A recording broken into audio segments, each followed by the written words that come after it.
My name is Michael Mastro, and today we're going to look at the transformational Vedic astrology for Sheldon Adelson, who passed away recently. May he rest in peace. Uh, so we're going to be using sidereal zodiac, not the Western tropical zodiac. This is Vedic astrology. So we give a lot of emphasis to the rising sign instead of the sun sign, which changes every 30 days. Rising sign changes every couple of hours.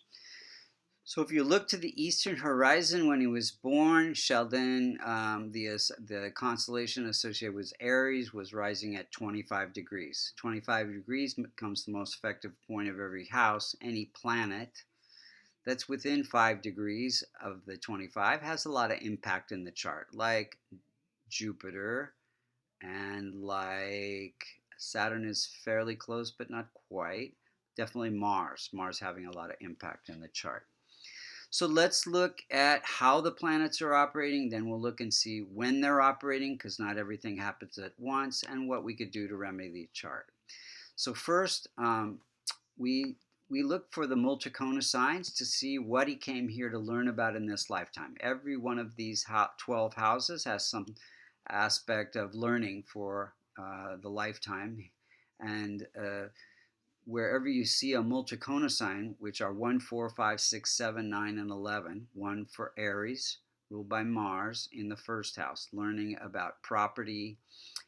Mars is related to property, having strong ambition to be successful. Mars gives a lot of passion.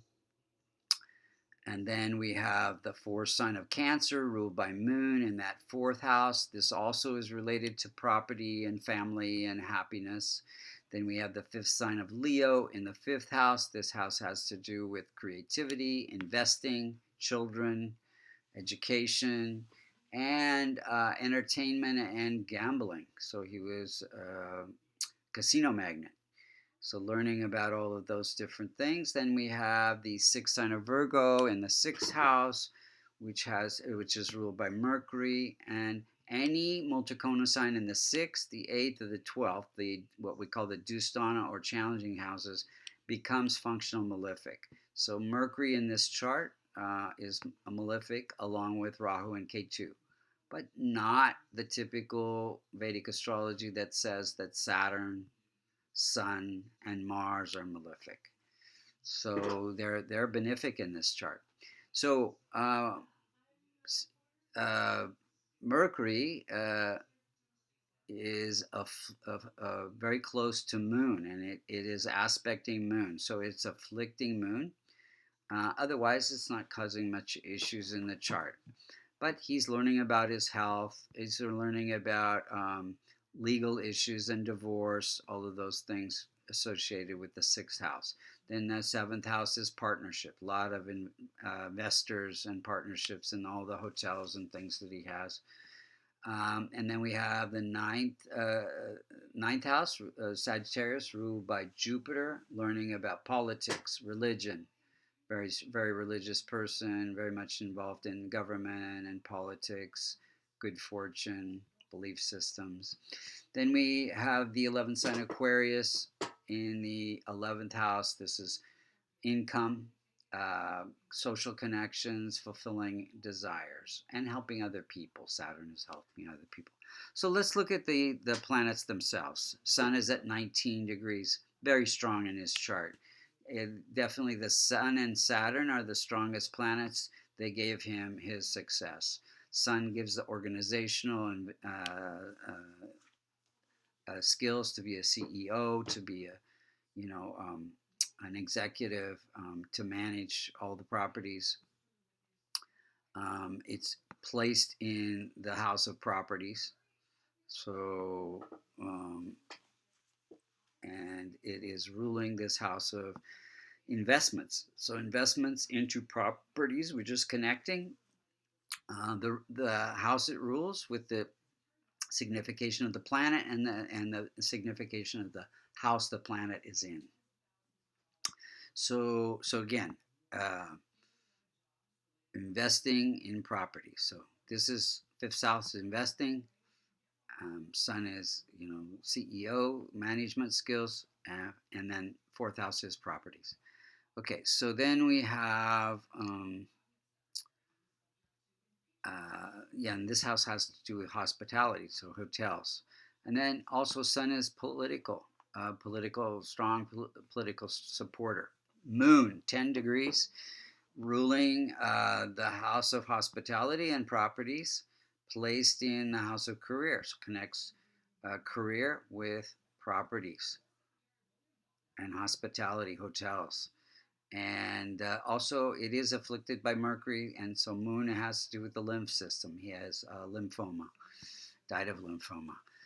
Mars is at 23 degrees, close to the most effective point, ruling that first house of life purpose through properties.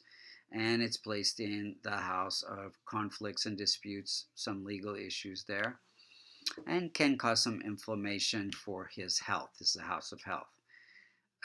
We have Mercury at 10 degrees. Again, it's the malefic, and it's placed in the house of home life. So he did have one divorce. And it, again, like I said, is afflicting Moon, so causing some issues for lymph system in the body. But yeah, this is reputation. Excuse me. Yeah. So let's see. So also, this house has to do with charities. Very much involved in helping other people. Mercury is IT, so he had these IT conventions before anyone else started them, and he made a lot of money on them, where people would, display the newest computers. Very involved in the media. Lots, 3 or 4 newspapers and magazines. Neuropathy. Mercury has to do with the neural system in the body. Um, he had neuropathy that almost paralyzed him. He did get this house has to do with uncle, so he got support from his uncle to buy his first newspaper route and to invest in his first business. Jupiter's at 29 degrees. Any planet that's more than 25 or less than 5 is said to be in old age or infant state and is weak. So Jupiter becomes weak in this chart. It is close to the most effective point, but that just means it has a lot of impact. So Jupiter's ruling the house of government, politics, religion, higher education. He did not finish his higher education. So that's because Jupiter's weak. And then Jupiter represents children. He did have one son that died of an overdose in the house of Jupiter's in the house of children. Then also Jupiter has to do with the lymph system as well. So the lymphoma could be connected to a weak Jupiter, which would affect liver, gallbladder, and hips as well. Saturn's at 20 degrees, very strong in the chart, ruling the house of income, placed in the house of career. Saturn has to do with real estate, income through real estate, and the ability to. It's Aquarius is in this house. Also, Aquarius has to do with helping other people, being involved in causes. So lots of charities. A big philanthropist. Rahu Ketu at 5 degrees. So Rahu gives this desire to help other people, to fulfill desires, to gain massive amounts of wealth. Ketu here in the house of investments give great insights into investing. Could also affect children with unexpected events because this is the house of children. Okay, so let's look at the timing of events. Got divorce in 1988, during a Mercury period. Mercury is representing rules the house of divorce. Then also during a Mercury period, he was diagnosed with neuropathy, which put him in a wheelchair. Mercury is connected to the neuro part of the body, neural system.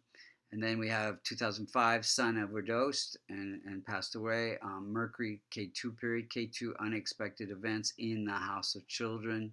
Mercury causing, issues. Then we have 2012.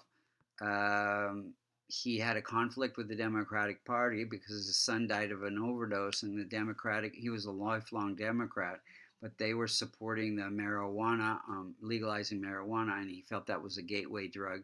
His son died of fentanyl overdose. So that's a Mercury-Mars period. So Mercury, again, conflict with the Democratic Party caused him to change his attitude toward the Democrats, first house attitude, how people perceive yourself, your personality. So total change, life change there. Then we have 2019, diagnosed with the lymphoma, non-Hodgkin's lymphoma. During a Mercury, he just went into a big Mercury period here. And Mercury, again, is having to do with the health. And then he died in January 2021 during a K2 period. K2, unexpected events, end of life. Let's look at the transit chart. So what we see here is Rahu and K2. The inner circle is where the planets were when he was born. The outer circle is where the planets are when he passed away on January 11th, 2021. We see that the most effective point of every house is 25 degrees. The transiting Rahu and K2 were at 25 degrees. They were afflicting 6 out of his 12 houses. So K2 afflicting house of death-like experiences, death itself, afflicting the 12th house of end of life. Then Rahu's afflicting the house of health. And then we have Mercury, which is malefic in this chart, afflicting Jupiter. Jupiter being the lymph system, and Saturn, which is longevity. So those are the key points to this chart. What could we do to strengthen the chart? Well, if we transformed Mercury by helping children, which I think he did. He was involved in so many different organizations, charities for children probably was one of them. And then listening to religious chants of any kind would be helpful. He probably did that. Then Rahu and K2. So K2 helping spiritual organization, definitely did that. And listening to spiritual chants. Rahu helping people who cannot help themselves. I think he was definitely transforming these malefics in his chart. But then he needed to strengthen the benefics. So Jupiter particularly would have helped with his children, would have helped with his lymphoma. So strengthening Jupiter with a yellow sapphire or a kavash, which is a locket that contains the Devata yantra for Jupiter. Venus, he could have worn a diamond or the kavash containing the Devata yantra for Venus. Sun wouldn't hurt. Saturn wouldn't hurt. Moon wouldn't hurt. Moon, since it's reflected, definitely want to strengthen Moon.